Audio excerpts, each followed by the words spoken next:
একটা সময় ছিল যখন পৃথিবীর 1/3 শাসন করত একজন মানুষ, যিনি শুধু একজন সুলতানই ছিলেন না, ছিলেন বিচারক, কূটনীতিক, যোদ্ধা এবং প্রেমিক। আর তার হৃদয়ে রাজত্ব করতেন একজন বন্দিনী হুরাম সুলতান। আজ আমরা জানব তাদের প্রেম, রাজনীতি, কূটনীতি, ষড়যন্ত্র আর এক ঐতিহাসিক শাসনকাল সম্পর্কে। স্বাগতম অটোমান সাম্রাজ্যের সবচেয়ে রহস্যময় ও গৌরবময় অধ্যায়।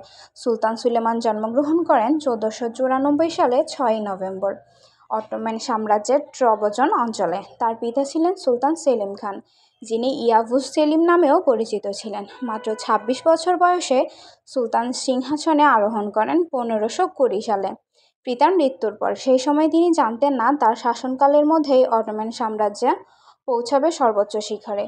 তুর্কিরা তাকে বলতেন সুলেমান কানুনি, অর্থাৎ আইনের সুলতান, আর ইউরোপীয়রা তাকে ডাকত সুলেমান দ্য ম্যাগনিফিসেন্ট, কারণ শুধু যুদ্ধে নয়, তিনি প্রশাসন, আইন, সংস্কৃতি ও স্থাপত্যেও ছিলেন অনন্য।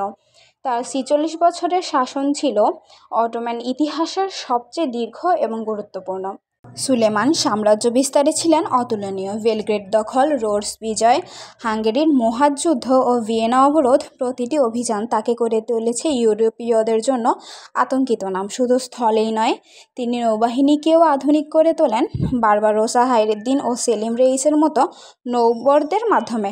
পারস্য সাফাভিদের সাথে একের পর এক লড়াই তাকে মুসলিম জাহানের এক নেতৃত্বে পরিণত করে। তবে যুদ্ধের বাইরেও তিনি ছিলেন একজন দক্ষ শাসক। আইন প্রণয়ন, ধর্মীয় সহিংসতা ও অর্থনৈতিক সংস্কার তার রাজত্বের অন্যতম বৈশিষ্ট্য।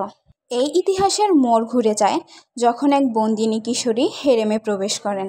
নাম তার আলেকজান্দ্রা লারোসা। ইউক্রেন থেকে অপহৃত হয়ে আসা এই মেয়েটি হেরেমে আসেন একজন দাসী হিসেবে, কিন্তু ভাগ্যের লিখন ছিল অন্যরকম। সুলতান তার মাঝে খুঁজে পান বুদ্ধিমত্তা, সাহস আর আকর্ষণ।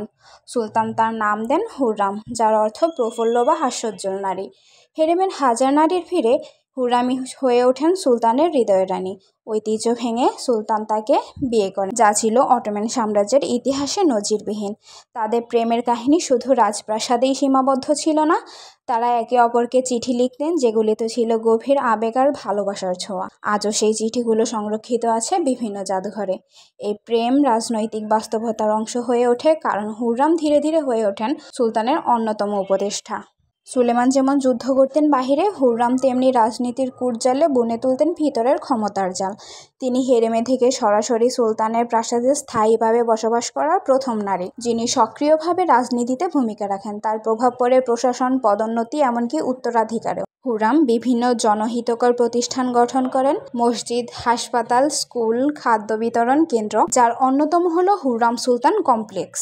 তিনি ছিলেন নারীর শাসন যুগের সূচনাবিন্দু। তবে ক্ষমতার এই কেন্দ্রীভবনের পেছনে অনেক কূটনীতি ও দুঃখের কাহিনীও রয়েছে। সুলতানের বড় ছেলে মুস্তাফার মৃত্যুর পেছনে হুররামের রাজনৈতিক প্রভাব ছিল বলে অনেকে মনে করেন। মুস্তাফা ছিলেন জনপ্রিয় এবং হুররামের পুত্র সেলিমের প্রতিদ্বন্দ্বী। সুলতানের আদেশেই মুস্তাফাকে হত্যা করা হয়, যা ইতিহাসের এক করুণ অধ্যায়। হুররামের ছেলেরা ছিলেন মেহমেদ, সেলিম, বেয়াজিদ, জাহাঙ্গীর এবং একমাত্র কন্যা মেহরিমা সুলতান।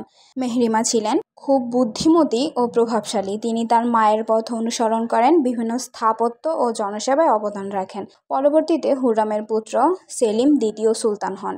1558 সালে হুররাম সুলতান মৃত্যুবরণ করেন। সুলেমান ছিলেন এতটাই প্রেমান্ধ যে তার মৃত্যুর 8 বছর পরেও সেই ভালোবাসা ভুলতে পারেননি। 1566 সালে যুদ্ধরত অবস্থায় তিনি মারা যান।